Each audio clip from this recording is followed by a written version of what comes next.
Hey, everybody. Welcome back. We're the Menschwarmers with our first podcast of 5782. Gabe, how you doing? I'm good. Shana Tova to you and everyone out there in podcast radio land. Yeah, it's 5782, but I'll be writing 5781 on my checks for weeks to come. Absolutely. And I will be making that joke every year for the rest of my life. And no one can stop me. That's just how I live. All right. That's what, now that they've given you a podcast, you're going to unfortunately have to do that over and over and again. So this is great. It's a great show up ahead. We have wrestling superstar, indie wrestling legend in AEW, I guess, young new icon Colt Cabana on the show, formerly known as Scotty Goldman in WWE, Colt Cabana in the Indies, and Colt Cabana on AEW. But first, we're going to talk about the start of the NFL season, some updates from other Jews in sports. But I got a quick story, just a little Jewish geography story for you. You know, there's about 10 people in Nova Scotia. You mean about 10 Jews in Nova Scotia? Exactly. So I was out this weekend for a wedding and I played a golf course, famous golf course called Cabot Links. It was very fun. Right. My caddy, turns out it was Jewish and was the best friend of the guy who ran my camp. Wow. That's very funny. A Jewish geography sports story. And now I can write off the trip. Jamie, what do you have to say? We're everywhere. Not much. You know, everything's been good. Excited about Rosh Hashanah. Nice family gathering the other day. No synagogue this year because of COVID, I guess, and just my general preferences as well. But you know, it's the new year for the Jews. It's also the new year for the NFL. We're actually recording this during the opening game that I haven't paid attention to yet, but I thought it would be a good opportunity to talk about some Jews of the NFL. I think, as we mentioned before, there have been 3 straight Jewish Super Bowl champions. Julian Edelman 3 years ago, who retired recently. Mitchell Schwartz 2 years ago with the Chiefs, and last year Ali Marpet of the Tampa Bay Bucks, a tackle who's currently playing right now, I guess. Yeah, Mitchell Schwartz is still not signed for the year, but I think the expectation is that he will sign. He's just exploring his options, taking a little time off, but he's absolutely well sought after. Yeah, that's right. He's currently a free agent, but he should be on a team soon. There's a few other people that I want to talk about as well. Nate Ebner, formerly of the New England Patriots, is currently signed with New York as a special teams player. You know, he skipped the Olympics this year, I think, in part to sort of rehab and get back to playing football full time. You know, obviously COVID year was a bit weird for everyone. But Julian Edelman, of course, retired. I think we had our first ever emergency podcast when you were busy with your wife giving birth. But, fresh with the baby. Yeah. The babby. Yeah. And another guy talking about Greg Joseph, the Vikings kicker, South African Jew who has sort of Greg Joseph. Just been sort of in and out of very far. In and out of the NFL. You know, he's sort of been a backup kicker at times.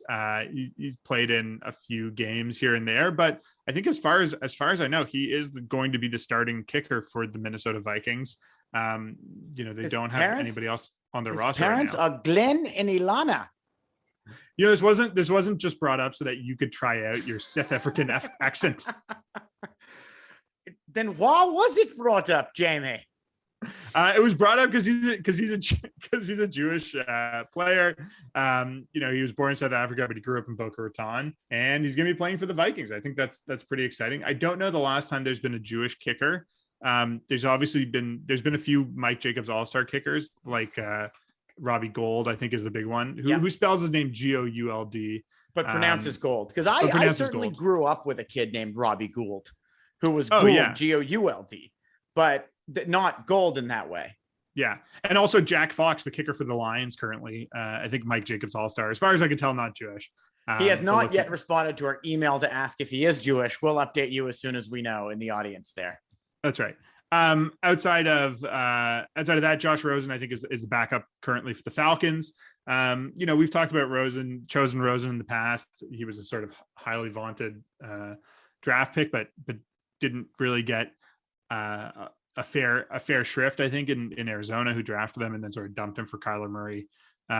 Went to Miami for a bit. Again, weren't that interested in making it happen. So don't think he's going to see much playing time. Don't think he's going to see much playing time in Atlanta, barring a unfortunate injury to Matt Ryan. But, you know, he's still sticking around. He's not gone. He's still someone who can contribute maybe to another team. Maybe he gets another shot somewhere. I Maybe mean, if he's a Matt victim Ryan of gets hurt, circumstance. Yeah. Rosen's And you know chosen what? once again. Maybe he has a 15-year career as a backup, and that's perfectly fine. That's pretty good.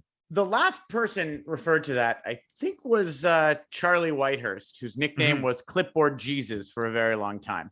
And Jesus, as we know, was a Jew. That's true. It is funny to think that like you could be the 60th best quarterback in the entire world and barely play a down in an NFL season. Like if I was the 60th best lawyer in the world, I'd be at the top of my field anywhere I want to practice. But right. If you were the 60th best lawyer in the world, you'd probably make more money than the 60th best NFL player in the world. Maybe. But outside of the gridiron, the owners of the Tampa Bay Buccaneers, the Glazer family, are also Jews. They're currently the reigning NFL champions, and we'll see this year. It could be another Jewish ownership group or Jewish coach maybe who's involved in the Super Bowl. So we'll keep an eye on that, keep everyone updated with Jewish football news that goes on. Not a ton of Jews in the game right now. And we're paying attention. Speaking of Jewish coaches, our sort of glass masked camp counselor friend, Josh Pastner, has re-signed with the Georgia Tech Yellow Jackets, giving him a couple of more years behind the bench at Georgia Tech. Hopefully he has another run in the tournament like he did last year. We talked about this last year, but he's a guy, I'm sure no one has ever called him by his first name in his life. He's just been Pastner. To every Jewish person he's known, hey, Pastner, what's going on? You're Pastner's coaching the Yellow Jackets? Pastner got a new gig. Was it you or someone else who said he's like the guy, the old counselor at camp? Like the guy who's there. He did like 14 years of staff. Pastner. He seems like that kind of guy. Yeah, absolutely. So good for him. Yeah. And one other piece of news I wanted to mention, Scott Efros, a relief pitcher with the Chicago Cubs, has been called up to the bigs. He's had a few appearances so far that have gone well. He's an older guy for a rookie. He's 27 years old, career minor leaguer who's, maybe this is just a cup of coffee or maybe it's a tryout for another year. He sort of went up the ranks of minor league baseball. Not a prospect type of guy, but he's had success so far. He's only pitched 5 2/3, but the Cubs aren't competing this year. This is a good time for a tryout, and maybe he catches on towards the end of this year. It might be hard for him to continue to play for his manager, David Ross, given that his name is F. Ross. But crazier things have happened, and it's what's in a name, as was once put. Extremely strange. Agreed. Before we go, I'd love to talk about sort of a few things. My first question for you, Jamie, quickly what's your favorite shape? Ooh, my favorite shape. This is a new one. I think I'm going to go with the symmetry here and say the circle. Well, it's interesting you say that because right now the CJN, as part of its relaunch, is creating the CJN Circle, which you, the listener, can join. Kick off 5782 with a subscription to the cjn.ca/the circle. With the CJN Circle, you get a quarterly print magazine, exclusive emails, and invitations to live and virtual events, which may or may not feature yours truly and Jamie Hirsch. As well, our producer Michael Freeman will show his face finally. Yeah, get a subscription to the print magazine. We're not a print newspaper anymore, but there's still occasional print magazines. The recent one went out for past subscribers, and this is your way to get in on the ground floor of the new CJN. So sign up at thecjn.ca/circle. And now let's go to our interview with grappler, Shakespearean, and troubadour of the squared circle, Mr. Colt Cabana.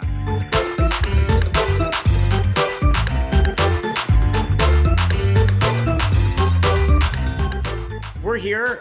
We're on the Benchwarmers with Colt Cabana, a professional wrestler, probably the most notable Jewish professional wrestler of the last 20 years, I would say, with maybe one particular Goldberg-shaped exception.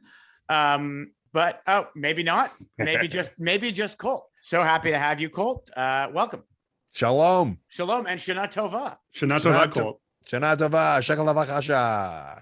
Why don't you? Some of our audience may not be as familiar with professional wrestling as you or I might be, and you're a lot more familiar than most people, than Jamie or I. So can you tell us sort of who you are and where you are now, how you got there? Sure. My name is Colt Cabana, but my grandparents were Cabana Steins, and it was, changed at the island.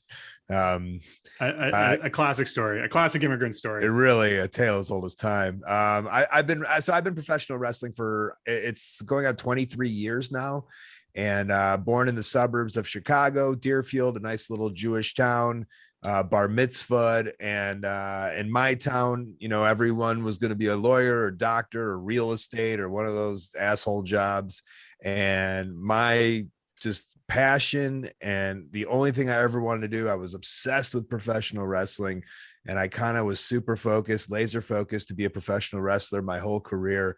My parents were like, you have to go to college, obviously. And I was like, but I want to be a wrestler. They're like, oh yeah, I'm sure. Go to college and then get a job. And if you want to do it on the side, you can do that as a hobby. Sure. And so I did go to college, but I played a year of college football. And after that, I was like, I hate this so much. I just want to be a wrestler. Mom, Dad, I'm 18. I'm a grown up now. I could do what I want. And so they let me go to wrestling school as long as I finished college. So as I was going to college, I finished wrestling school and I started to wrestle on the independent scene. And I traveled all over the Midwest for the first 4 years. And then I kind of got good and I caught on the East Coast and in the South. And all of a sudden I started getting flown overseas and I started traveling the world. And by the time I was 24, I was doing this full time. It was my full-time job on about $8,000 a year. And then, I started traveling to Japan, and then I got signed by the WWE after 8 years of doing this constantly. After 2 years, I got fired by the WWE.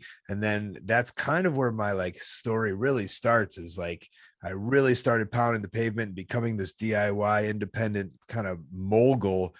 And, I like to think I took the skills of my father, who was a clothing salesman and a hustler himself, and I kind of used it in my own world. And I really became this DIY kind of a little bit, some would say like an icon or a trailblazer in the world of independent wrestling. And after my WWE run, I had 10 years of just crazy hustle, crazy drive, on the road 200 days a year. And when I'm not on the road, working on the laptop, creating content, making merchandise. And just about a year and a half ago, I was signed with a company called AEW, which is on television on TNT every single Wednesday night. And I've been there ever since. And even through COVID, I signed right before COVID. And so, which was kind of crazy because I had on purposely never had a contract except for those WWE on purpose. And I kind of said to myself, well, I'm 40 now, maybe I'll sign a contract. COVID hit.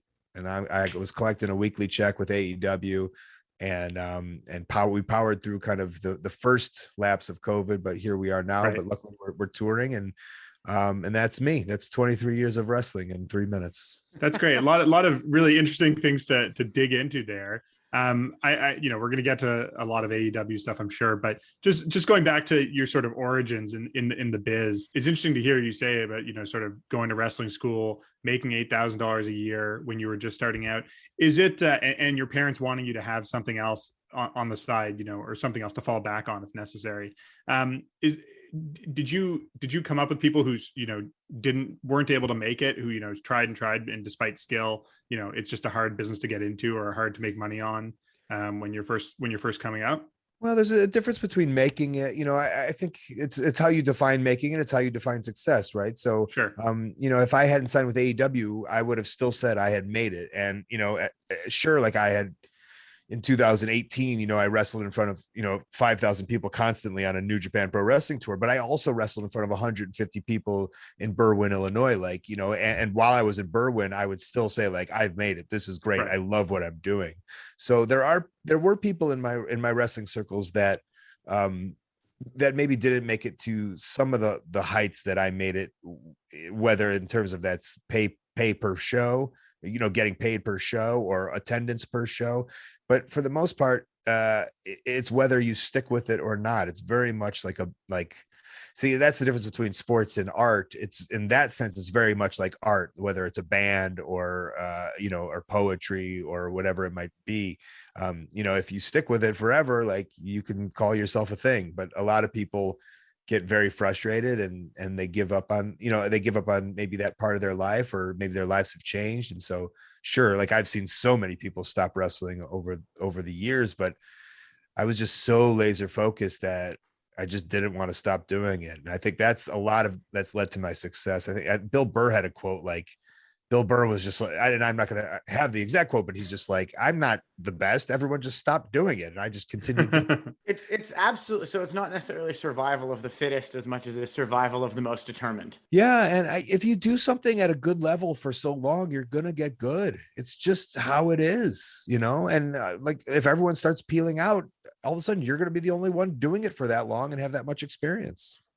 Well, that's really interesting. So maybe we could talk a little bit about, you sort of answered my first question for me, which was, how did your parents feel? My guess is how one would expect.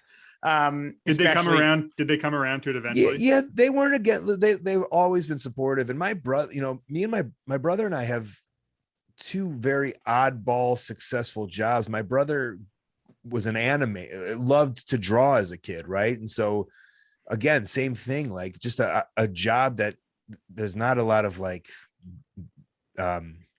it's like not the steadiest necessarily. Yeah, it really isn't. And then my brother was just so good at it. Now he's the director for Family Guy, right? So like he just like straight up knew what he wanted to do, was laser focused. There's no like what's my backup plan, necessarily, or whatever it is. But so our parents were all for wanting us to do that, but did want us to have some kind of like, they were scared for us, like as sure, obviously Jewish parents. But my parents came to some shows. They came to watch me at the in Kenosha and the local shows around Chicago, and they were very supportive. But my mom was always like, you have this degree, I want you to, I think maybe you should get a job at at this corporate place. Or she wanted me to be a teacher, and so I could have the summers off and I could have benefits, and and then I could do wrestling on the weekend. That was kind of always in her head, her master plan for me. And I did, after I graduated college, I was a teaching assistant for 2 years because, I wanted to have, I guess, some kind of steady income, but it just got to the point where I was wrestling so much, and I just didn't want to wake up in the mornings, when I didn't have to. And it was just too heavy of a load. Like when I was a teaching assistant for $11,000 a year. And then one weekend I'm flying to London to perform, at York Hall in Bethnal Green in front of 1,000 people. And I'm selling all these t-shirts and I'm selling pictures. And then and I'm making maybe $1,000 or something awesome. And then I go back and I go back the next day for work. And I'm just like, what I'm going to make in 2 weeks, I just made in one night. And it just kind of didn't work out. And I explained to my mom and dad, I'm like, listen, like, I think, let me give this a go. And when I'm 30, if I'm 30, I get a teaching job, like I'll still have 30 to 55 and I can still retire with 25 years. So that was kind of the plan. That's awesome. Growing up, being a huge wrestling fan, knowing this, and being, as you said, a bar mitzvahed Chicago son of the schmata business Jewish kid, were there any Jewish wrestlers you looked up to, or any Jewish Jews in the business? Well, I the big answer, I think, for everyone, well, at least my age, would be Barry Horowitz. Mm-hmm. And I've just recently met Barry Horowitz, and I got to tell him this. I have a new podcast called Wrestling Anonymous, which I'm very proud of it. But I had an old podcast that I did for about 10 years called Art of Wrestling, which was pretty, I think, revolutionary in my industry. And I would do live shows sometimes, and I got to have Barry on a live show. And I basically told him, although Barry Horowitz was known as the guy who lost every match, essentially, they were quote unquote jobber, that's what they would call them.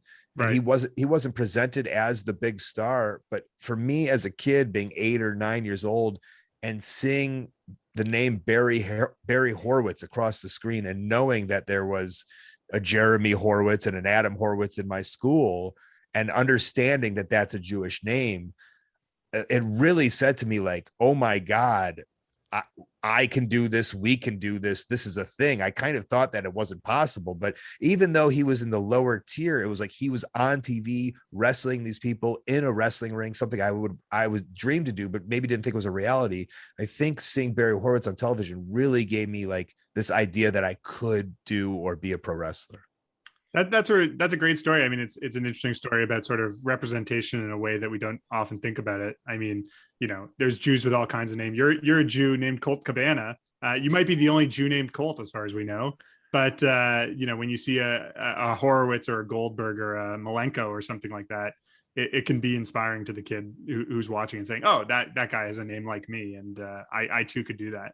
Is Malenko a Jewish name? That's not his real last name, I don't think. Oh, yeah, that's a good point. I know Dean Malenko is Jewish. I actually hadn't thought that through when I mentioned that.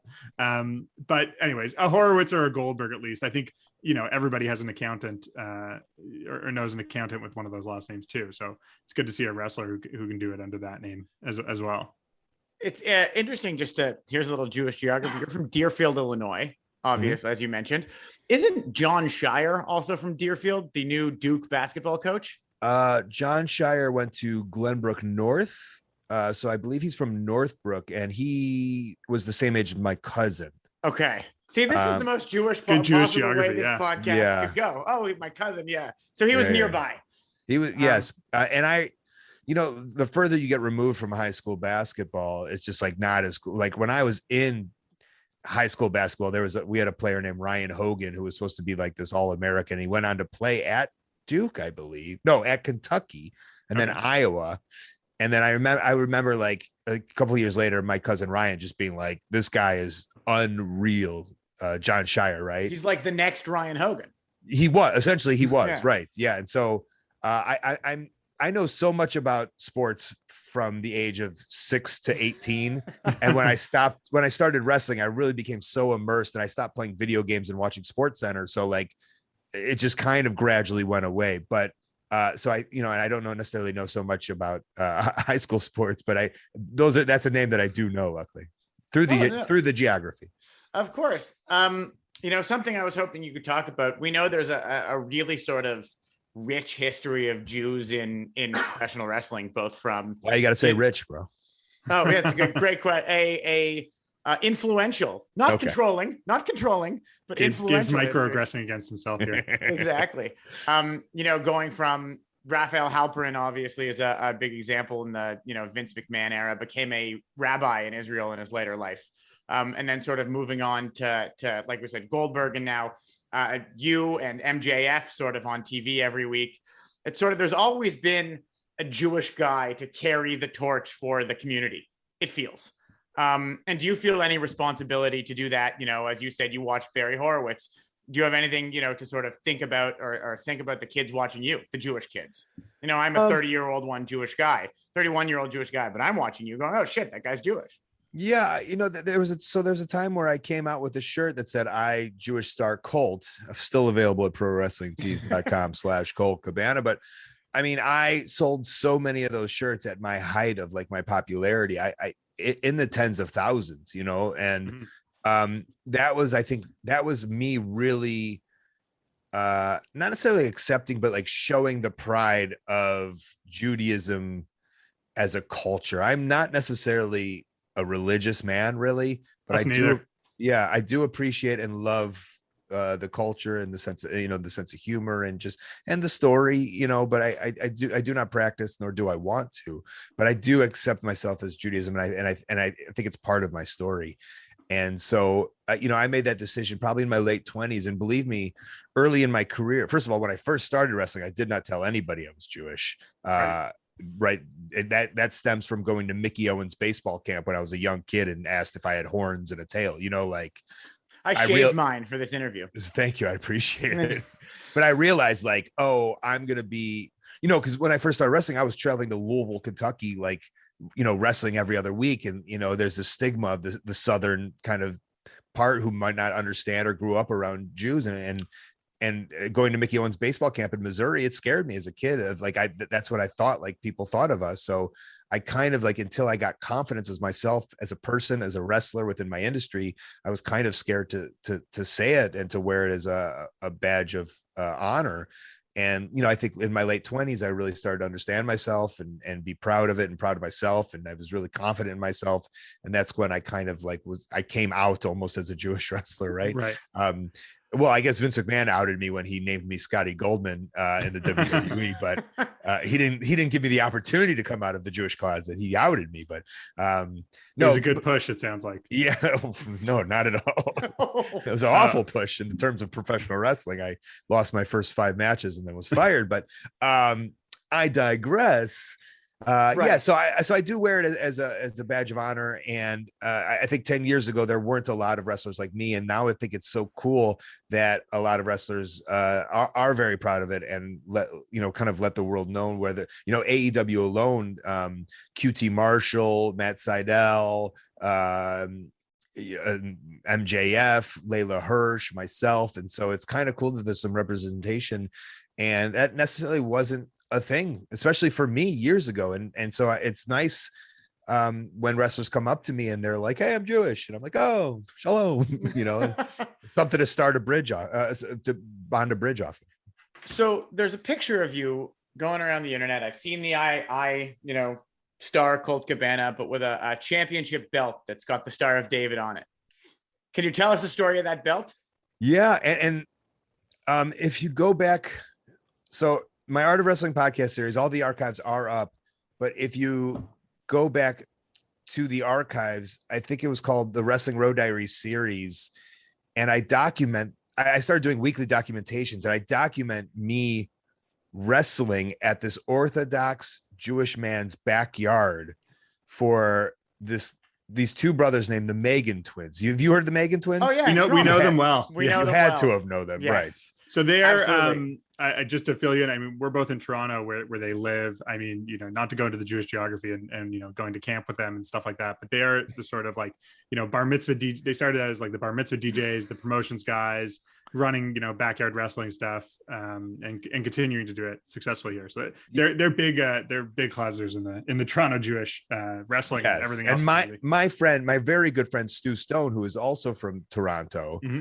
grew up also with the Megan twins, and so I knew it. This wasn't just me going to a show. It's like I was very well aware of them, and we had been acquainted, and I've known of them for a long time. So yeah, so Gian tries to play a wrestler, and Paige helps promote, and they promote this show, and they do so much for the community and the Jewish community. And yeah, they're hustlers, but it's all in good spirit and good fun, and they do well. They pay the wrestlers. They love wrestling. They pay the wrestlers. It's very nice. And they wanted to start. They had this belt. They kind of wanted to start this. I forgot, it was the Bar Mitzvah Championship or the Jewish World Heavyweight Championship, and so I won it in an Orthodox Jewish man's backyard, and then the guy doing play-by-play was like the Toronto Raptors play-by-play guy. Was it Herbie or Chuck Swirsky? Jack Kelly or something like that? Is that or Jack Armstrong? Jack Armstrong? I think Jack Armstrong. Was he like an old New Yorker? Yes, that would be Jack Armstrong. and then so that because there was live commentary over the speaker, and so me and Jack Armstrong started doing commentary for this battle royal, and I started throwing in like all of the Jewish jokes of like we were going to cut a hole in the middle of the apron so these guys could have sex, like just anything that like any whatever Jewish humor that came to me, right. And I was a little and. The crowd was eating it up. It was like one of my greatest nights of comedy, of comedic performance I've ever had, was killing in front of the Orthodox Jews on wrestling commentary. I loved it so much. Oh, that's amazing. Yeah, they're great. I think they might be behind the Iron Sheik's Twitter account. Yes. And Virgil. Don't tell anybody. Yeah, there's a lot of pictures of Virgil on their website. Yeah.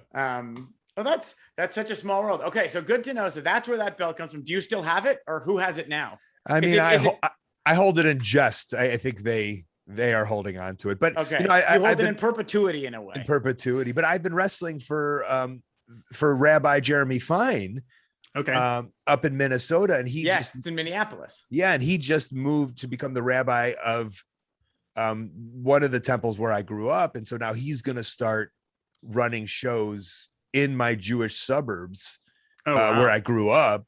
I think December 12th is the first show at like B'nai Tikva or something like that. And that would be a real, a great modern spin on the jazz singer, for you to come back to your home synagogue and wrestle in the shul basement where you had your bar mitzvah kaddish or something like that would be pretty amazing. I mean, I've had such a really fun career, and I've gone all over the world, and like I've never really wrestled in the northwest suburbs of Chicago. And so it's kind of cool that like this will essentially be my homecoming. Are you a Greektown wrestling guy in Toronto? Did you ever wrestle for Greektown? I did wrestle for Greektown, yes. So that's in a church, which is also the synagogue I go to. So it's there's a lot of shul wrestling. Are they allowed to do that? I don't think yes. But they cover up all the Jesus with like Jewish tapestry. Yeah. Synagogue on Saturday, church on Sunday, Tuesday night wrestling. Yeah, Wednesday bingo. Wednesday bingo. Yeah, they got a little everything. They actually do archery classes in the basement, which is even weirder. But so it's good to know. So, you know, we've talked about a lot of things, but tell us a little bit about the Scotty Goldman character, if you're willing to talk about it. Was that, you know, would you expect that to be a positive stereotype? How did it turn out to be a negative stereotype? What was your experience? You know, I got signed by the WWE basically because I had been wrestling for 8 years, traveling the world. All of my friends were in the WWE, and so many of the wrestlers said, you got to sign Colt. He's great. And I think out of pressure, they were just like, okay, if 25 wrestlers are saying, sign this guy, sign him. But you know, I don't look like Hulk Hogan or John Cena. I look like a chubby Jewish kid from the suburbs, right? So I always said to myself, yeah, right. Yeah, but we're not all trying to get half naked and be on WWE Raw every night, right? Good point. So I was like, what is different about me? Like, you know, in the world of WWE, on the independent scene in the international market, I knew I could just be me. But I had to say to myself, like, what do I have that's different than everyone? And the Jewish thing did pop up for me. So, you know, when meeting with Vince McMahon or that kind of, or the higher ups, like that was just always something that I kind of would put in my resume of like, if that's something you want to explore, you're welcome to explore it. You know, if you want to pop Israel, you know, if you want to go over there and make that a big town, you know, like I would be your guy. And, and so eventually when they called me up from their developmental territory into, I debuted on SmackDown on the CW network. They were, you know, secondhand, I heard Vince McMahon was like, "Oh, is he Jewish?" And they're like, "Yeah, all right, call him Goldman." That's kind of, I mean, that's kind of wasn't what it was, you know. And then I had a meeting with Vince McMahon. It was the only meeting I had with him, and I remember him asking me like, "Are you Jewish?" And I said like, "I am, but I'm not like a super Jew." And that was the only time I made him laugh. He did find that amusing. He went, huh. Yeah. And, well, you couldn't throw up on command for him or something like that. So no, exactly. So, okay. There was Scotty Goldman. Unfortunately, it didn't work out. And that's when you sort of embraced your Jewish side. I mean, I don't know if that's what it was, but I guess in the WWE, you know, I had a WWE.com talk show that some of the younger, like cooler writers were trying to hide under the, you know, like under the table because I wasn't being presented on television, but like we have WWE.com, you could do that. And I would write these skits. And then when I would write the skits, they would send them back to Stanford to edit them. And if you ever watch them, it's pretty kind of like gross. Like the editing is like they add in like the Family Guy, like, Oy! Like they add those sounds in. They like made the music like Fiddler on the Roof kind of doidle music. And like instead of a Batman symbol, it was like a Jewish star. So like my humor didn't have really any Jewish, you know, but like they kind of forced it in. I thought it was a bit anti-Semitic. Like I really didn't like it, but in the WWE, the culture is so wild that, I mean, I wasn't going to say anything, you know, like, you know, in the WWE, one of the trainers that I trained with, he referred to me as Colt Cabana. Jeez. And I wasn't going to say anything. And that's just because I don't know, like that was my dream. And if I said something, I would cause some kind of commotion. And then I assumed because it's such a pecking order there that they would just fire me. Like it was so hard at that time. I thought it was my fault that I was being called Colt Cabana. And you know, well, it's not. I'm sure you know this, but it's not. Do you feel that things have changed somewhat in the last decade? Are things different at AEW or in your independent work? Well, first of all, I mean, the WWE is just it's a world of its own. And can I speak whether it's changed or not? I don't know. I'm not there. And I'm happy I'm not there. And I kind of had some opportunities to kind of go back, and I'm glad I didn't go back. And AEW is a completely different world. It's essentially started by the wrestlers on the independent scene who wanted something different, with a man named Tony Khan, who had enough money in a drain to kind of make it happen. And now we put it all together and it's literally magic and it's the coolest thing. So it's a different place with a different idea and different visions, and it's just not the same. So I've never really, that stuff. I mean, that guy called me that. And like, I'm able to brush it off and just like, be like, well, he's the most ignorant person and he's got a lot of problems. He's got to do a lot of work on himself. That's his problem, And so it's not like I was like, the world's against me. I was like, this poor guy is a sad human being and I feel bad for him. So. And that's I mean, what, like watching or being, I guess, exposed to WWE now, I'm always a little iffy on like the way they even treat Judaism now. Paul Heyman being the best example of, someone who is outwardly Jewish, and I don't think necessarily always positively, although I think he would probably say it's the character and it's for the show and all that stuff. But it's not sort of a big, strong guy beating people up who is also Jewish. At least, Goldberg being the one example, but that's not him. Jewish wasn't really part of his character. Yeah, but I don't think he shies away from it, though. I think it's, like you said, it's pretty cool. Like we can see on the screen, it says Goldberg, and any little Jewish kid can see it and be like, that guy's badass. That's pretty awesome. Mm-hmm. So, I mean, there was one moment, I think right before, this was a few years ago, I didn't see it, I heard about it, but when Brock Lesnar was facing Goldberg, Heyman read out the mourner's Kaddish ahead of time. And that was funny. But, when he says things like, oh, my people are the best litigators in the world, less so. Yeah, I mean, right. I mean, I agree. It's not like I disagree, but wrestling's always been about like, I thought the same way. I'm like, what do I got? I'm Jewish. Yeah. I'll try to use that, I guess, to somehow get on TV and entertain the world in some way. It's pro wrestling. There's always going to be a part of it that's very, larger than life, performative, drawing on the caricatures of people. It seems like increasingly now wrestlers are sort of encouraged to, I don't know, highlight their differences or what's unique about them, and not just necessarily be, shoehorned into a certain stereotype. I guess that still happens to a certain degree with certain promotions, but there is more of an opportunity to sort of explore who you are as a real person, or explore the character based on who the real person is. Yeah. I think wrestling, I don't know. Wrestling was always kind of like, I don't know. It's a hard one, I guess. For outside of WWE, like people got, like when you say that, like Kamala comes to my mind first, and it's just like, I don't know what to think about it. It's like it was so successful. Looking back at it now, is probably very problematic, but it's just like, do we allow it to happen because it was the times? It's just I don't know. I don't know the answers to it. And as you said, I can't remember who it was you said about it before, but that some people they want this because it's how they become big, whether it's exploiting some facet of their personality or the character's personality that's sort of a bit of a caricature or something like that, like with Kamala or somebody else, that it is part of what gets that person to be at the next level or gets them popularity is playing up that character. Iron Sheik is I guess a good example of that, of playing up that Middle Eastern stereotype, when I don't think that's who the person was, but it sold, especially at that time. And you could say the same thing about Hulk Hogan and the Americanness of it. So we don't want to go too long without letting you talk about your show that you've got going on now. Why don't you tell us about your new podcast a bit?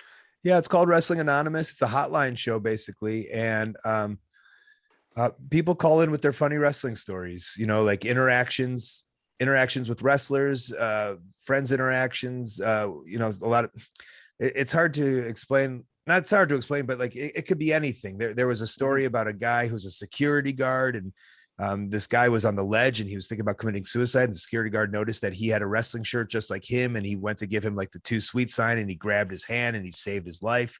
Wow. That was heartwarming. There was the story last week of a guy who had brought his friend to wrestling who had IBS. And his IBS kicked in when he got excited, and he saw Hall and Nash, and he got super excited. So he shit himself. And then he had to go to the top, the cheap seats, and throw his underwear in the cheap seats and run back down and get their autographs. It's a whole spectrum of just wrestling stories that maybe there isn't a platform for anybody. Maybe there isn't a platform for them to put them out in the world, but I'm giving him this platform because I love wrestling so much and I love these kind of stories, and there's nowhere for people to hear these kind of stories. And so I made a podcast to have those kind of stories, and I produce it and I edit it and I cut it down, and I'm very diligent about it. So it's like only a half hour. There's a bunch of calls in there, and then I kind of give my 2 cents about it. I'm very proud of it. It comes out weekly on Tuesday. And if anyone listening has a story or knew a Jewish wrestler or there's a lot of fun stories about independent wrestlers and people's dads' friends who were a wrestler. And then we're like, do you want to go to a show? And they're like, what? And he's like, yeah, my friend at work is a wrestler. And then they go to a show, that kind of stuff there's so many stories of those, and I love hearing them. And so I made a podcast about it. It's called Wrestling Anonymous, and I hope you subscribe and listen. And can we find it anywhere you find podcasts? Anywhere you find podcasts, baby. When I was probably about 10, I met Scotty Too Hottie at a Blue Jays game. And this was like the spiky hair, the worm. It was very exciting. I remember I met Seika at a Cubs game. Cool. Right, exactly. They're burned into our mind. You know who that is? No, I assume a wrestler. No, Seika was a very legendary 70s and 80s porn star. Oh, there you go. Even better. And my dad goes, hey, there's Seika. He was very excited. Oh, that's awesome. Well, that sounds like a good place to wrap it up, Colt, before we get too out of pocket here. Thanks so much for joining us. That was really great. As you mentioned, you can find Colt's podcast, Wrestling Anonymous, wherever you get your podcast. Colt's on AEW Wrestling. AEW is on Wednesday nights it's on Wednesday and Friday on TNT, but in Canada, I believe it's on TSN. Yeah, it's on TSN. Yeah. So check that out. On Twitter, Instagram, YouTube, TikTok, Facebook. It's all at Colt Cabana. And I Twitch. I love playing video games and having fun on Twitch, twitch.tv/Colt Cabana. And it's great to speak to you. Great to meet you. If you're ever in Toronto, we'll come say hi. I know we originally wanted to do this in person almost 18 months ago. Then there was a small blip in that plan. Yeah, we had a setback. But it's good to see you on TV, and everyone tune in to the show. Thanks again, Colt.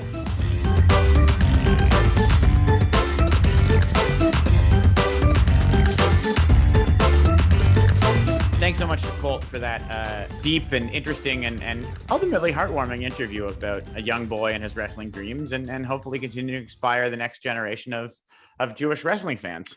Yeah, it was interesting. He mentioned Kamala briefly as a sort of archetype of the I guess stereotype caricatured wrestler. Can you tell our listeners a little bit about that if they don't know who that was? Absolutely. We talked about Kamala a month. Kamala was a Black American wrestler who wrestled in the character of sort of like an African tribal ugu type guy.